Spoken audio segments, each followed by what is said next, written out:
Hi viewers, welcome to our channel. RCB victory parade అనేది విషాదకరంగా మారడం చూస్తున్నాం. అంటే తొక్కిసలాటలో చాలా మంది చనిపోయారు, చాలా మంది గాయాల పాలయ్యారు. అంటే 18వ సీజన్లో కప్పు కొట్టడం అనేది అభిమానుల ఆనందానికి అంతే లేకుండా పోయినప్పటికీ ఇటువంటి ఘటన అనేది ఇప్పుడు వాళ్ళు సెలబ్రేట్ చేసుకోకుండా కూడా మారిపోవడం చూస్తున్నాం. అసలు ఏం జరిగింది ఈ పరేడ్లో? ఎవరిది తప్పు ఉంది? కొంతమంది గవర్నమెంట్‌ని విమర్శిస్తున్నారు, ఇంకొంతమంది ఆర్సీబీ మేనేజ్మెంట్‌ని విమర్శిస్తున్నారు. ఫ్యాన్స్ అత్యుత్సాహమే దీనికి కారణమని వాళ్ళపైన విమర్శలు వస్తున్నాయి, అటు ప్లేయర్స్ పైన విమర్శలు వస్తున్నాయి. అసలు ఏం జరిగింది, ఎవరిది తప్పు ఉంది? ఇప్పుడు ఇదే అంశం మీద డిస్కస్ చేయడానికి ప్రజెంట్ మనతో పాటు సీనియర్ జర్నలిస్ట్ అరవింద్ కొల్లి గారు ఉన్నారు. వారిని అడిగి తెలుసుకునే ప్రయత్నం అయితే చేద్దాం. నమస్కారం సార్. చూస్తున్నాం సార్, నేనంతా కూడా ఆ సెలబ్రేషన్ మూడ్ అంతా పోయి విషాద ఛాయలు అయితే అక్కడ ఉండడం చూస్తున్నాం. చాలా మంది తొక్కిసలాటలో చనిపోయారు, గాయాల పాలయ్యారు. ఎందుకు ఈ పరిస్థితి వచ్చింది? అసలు ఏం జరిగింది సార్ అక్కడ? జనరల్ గా ఇట్లాంటప్పుడు ఒకళ్ళనొకళ్ళు బ్లేమ్ చేసుకోవటం అనేది చాలా సహజం. ఆ బ్లేమ్ గేమే ఇప్పుడు నడుస్తుంది. ఆ బ్లేమ్ గేమ్ పక్కన పెట్టి ఆలోచిస్తే ఇది ఒక కోఆర్డినేషన్ తోటి జరగాల్సినటువంటి ఈవెంట్. ఐ హోప్ మీకు గుర్తుంటుంది, ధోని ఆధ్వర్యంలో మనం T20 వరల్డ్ కప్ గెలిచినప్పుడు భారీ ర్యాలీ తోటి ఒక స్టేడియం కాదు, మొత్తం బాంబే అంతా ఊగిపోయింది. ఆ ఎమోషన్ అట్లా ఉంది. ఇక్కడికి వచ్చేసరికి ఒక ప్రధానంగా చెప్పాల్సినటువంటి అంశం ఏంటంటే, ఆ స్టేడియం కెపాసిటీ తక్కువ, 35,000 మంది అంటున్నారు. కానీ 35,000 మంది స్టాండ్లో సిట్టింగ్కి, గ్రౌండ్లో సిట్టింగ్, గ్రౌండ్లో స్టాండింగ్ మళ్ళీ వేరు. సరే, అది కలిపిన ఒక 50,000 మంది. కానీ అక్కడ గ్యాదర్ అయిన వాళ్ళ సంఖ్య చూస్తే మామూలుగా లేదు. రెండోది, జనరల్గా ఒక జియోగ్రఫికల్ కండిషన్ ఒకటి సార్ చూస్తే, ఆ ప్రాంతం మామూలుగానే చాలా క్రౌడెడ్ ప్రాంతం. సచివాలయం అక్కడే ఉంటుంది, గవర్నర్ కార్యాలయం అక్కడే ఉంటుంది, విధాన సౌధ అక్కడే ఉంటుంది, మరో పక్కకు వస్తే స్టేట్ సెంట్రల్ లైబ్రరీ ఉంటుంది, హైకోర్టు ఉంటుంది, ప్రెస్ క్లబ్ ఉంటుంది, కబ్బన్ పార్క్ ఉంటుంది. ఇవన్నీ కబ్బన్ పార్క్లో భాగంగా ఉంటాయి. అంటే ఒకవైపు ఏమో విధాన సౌధ అనే ప్రభుత్వ కార్యాలయాలు, మంత్రుల కార్యాలయాలు, ముఖ్యమంత్రి కార్యాలయం, గవర్నర్ కార్యాలయం, అవన్నీ ఒకవైపు ఉంటే, మరోవైపు ఇది ఉంటుంది. ఇంత క్రౌడెడ్ ప్రాంతంలో, ఈ క్రౌడెడ్ ప్రాంతానికి సుమారుగా ఒక 1/2 కిలోమీటర్లు, 3/4 కిలోమీటర్లు దూరంలో స్టేడియం ఉంటుంది. ఆ స్టేడియంని విధాన సౌధని కలిపే మార్గాన్ని అనిల్ కుంబ్లే మార్గం అంటారు. అనిల్ కుంబ్లేకి గౌరవార్థం ఆ రోడ్డుకి అనిల్ కుంబ్లే పేరు పెట్టారు. ఇంత హెక్టిక్ ట్రాఫిక్ ఉండేటటువంటి చోట, అదే సందర్భంలో క్రౌడ్ మేనేజ్మెంట్లో ఎక్కడ అటు ఆర్సీబీ మేనేజ్మెంట్ కానీ, ఆర్సీబీ మేనేజ్మెంట్ ఇచ్చినటువంటి ఒక ట్వీటే దీనికి అంతటికి కారణం అనేటటువంటి విమర్శలు కూడా వినిపిస్తున్నాయి. సో క్రౌడ్ మేనేజ్మెంట్ కంటే ముఖ్యంగా అసలు క్రౌడ్ని వచ్చేలాగా భారీగా వచ్చేలాగా చేసినటువంటి ఆర్సీబీ అంటూ ఆర్సీబీ మేనేజ్మెంట్ మీద విమర్శలు వస్తున్నాయి. అయితే ఒక విషయం మనం ఇటీవల మాట్లాడిన ఒక వీడియోలో మాట్లాడుకున్నాం, హాట్ ఫేవరెట్గా దిగకుండా ఈసారి ఫైనల్కి వచ్చింది అని. ఇది ఒక అంశం అయితే, హాట్ ఫేవరెట్గా దిగిన అనేక సందర్భాల్లో ఆర్సీబీ సరైనటువంటి పెర్ఫార్మెన్స్ చూపించలేదు. 17 సీజన్లో దాదాపు 5-6 సీజన్లో హాట్ ఫేవరెట్గా ఉంది. కానీ ఎక్స్పెక్టేషన్స్ బాగా ఉండినాయి అప్పుడు, కానీ విజయం దిశగా వెళ్ళలేదు.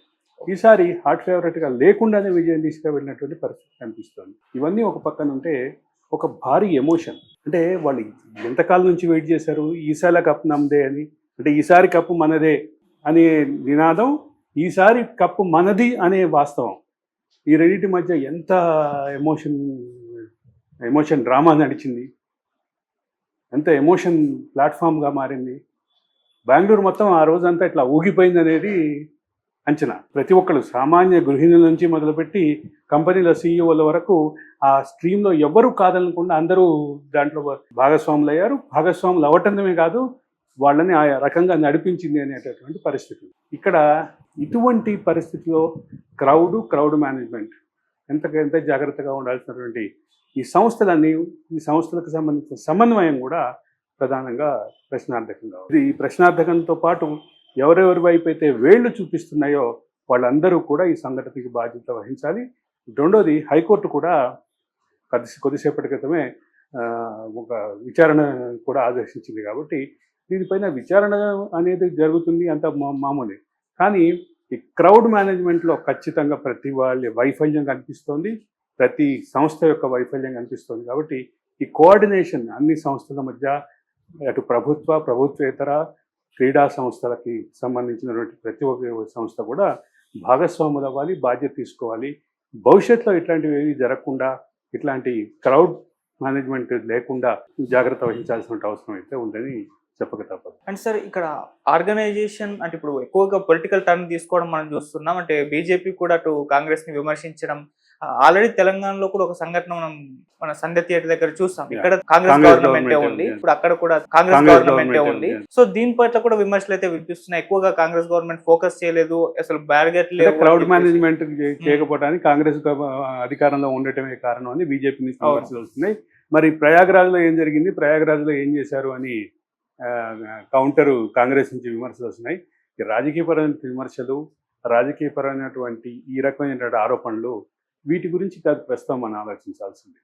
సంస్థలు, ఏ సంస్థలు బాధ్యత వహించాలి, ఏ ప్రభుత్వ సంస్థలు బాధ్యత వహించాలి, ప్రభుత్వ శాఖలు ఏ బాధ్యత వహించాలని ఖచ్చితంగా దీని మీద థరో ఎంక్వైరీ జరుగుతుంది. ఆ జరిగే క్రమంలో ఇప్పుడు భారత క్రికెట్ కంట్రోల్ బోర్డు ప్రపంచంలోని అత్యంత ధనిక సంస్థ. అవును. భారత కంట్రోల్ బోర్డు నిర్వహించినటువంటి ఒక లీగ్ మ్యాచ్ ఐపీఎల్ చివరికి బీసీసీఐ మాకు సంబంధం లేదని చేతులెత్తేస్తోంది. బీసీసీఐ చేతులెత్తేసే క్రమంలో జరుగుతున్నటువంటి అక్కడి నుంచి మొదలు పెడితే తమ బాధ్యత నుంచి తప్పుకున్న వాళ్ళ గురించి వాళ్ళ బాధ్యతను ఫిక్స్ చేయాల్సినటువంటి అవసరాన్ని ఈ ఘటన ముందుకు తెచ్చింది. ఓకే, అది చెప్పక తప్పదు. సరే, అభిమానుల గురించి ఒకసారి మాట్లాడుకుందాం సార్. అంటే అది 35,000 మంది కెపాసిటీ ఉన్న ప్రాంతం, కాకపోతే దగ్గర దగ్గర 3 లక్షల వరకు వచ్చారని చెప్తున్నారు. ఇక్కడ నా 35,000 అనే మాట వింటుంటే బహుశా ఆ స్టేడియం సిట్టింగ్ కెపాసిటీ 35,000 అయి ఉండొచ్చు. అది కాకుండా మధ్యలో గ్రౌండ్ లో ఇంకొక 1,00,000 మంది పడతారు అది కదా అనుకున్నా. 3 లక్షల మంది రాక అనేది ఖచ్చితంగా అనూహ్యమే. దానికి కారణం అంటే ఇప్పుడు దానికి ఈవెంట్ని నిర్వహించే క్రమంలో పరేడ్ ఉందా, పరేడ్ లేదా అనేటటువంటి కన్ఫ్యూజన్ ఒకటి కనిపిస్తోంది. ఒక ట్విట్టర్ హ్యాండిల్ నుంచి పరేడ్ ఉంది, తొందరగా బెంగళూరు ప్రజానీకం కదలండి, మనం సెలబ్రేట్ చేసుకుందాం అనే ఉద్దేశంతో ఒక ట్వీట్ కనిపిస్తుంది. మరో పక్క దీన్ని నియంత్రించడంలో ఇబ్బంది అవుతుంది కాబట్టి స్వీయ నియంత్రణ పాల్గొని ఎక్కడి వాళ్ళు అక్కడే ఉండి టీంను అభినందించే కార్యక్రమంలో భాగస్వాములు కావాలి అని ట్రాఫిక్ పోలీస్ ఇచ్చినటువంటి ఒక ట్వీట్ కనిపిస్తుంది. ఈ రెండింటి మధ్యలో కనిపించేటువంటి విషయం ఏంటంటే సమన్వయ లోపం అనేది చాలా క్లియర్గా కనిపిస్తుంది. బాధ్యతని ఏ సంస్థ ఆ సంస్థతో బాధ్యతను నిర్వర్తించడం, అదే సందర్భంలో సమన్వయంతో మిగతా సంస్థలతో సమన్వయం చేసుకుని నడిపించడం, ఈ రెండింటిలో పెద్ద వైఫల్యం కనిపిస్తుంది. కాబట్టి బహుశా దాని మీద థరో విచారణ జరుగుతుంది కాబట్టి జ్యుడిషియల్ విచారణ కూడా ఆ దిశగా కూడా వెళ్తుంది. కాబట్టి ఎక్కడ దీనికి ఒక కారణాలు వెతకటం, భవిష్యత్తులో ఇటువంటి సంఘటనలు రిపీట్ కాకుండా చూడటం చాలా కీలకమైనటువంటి అంశం.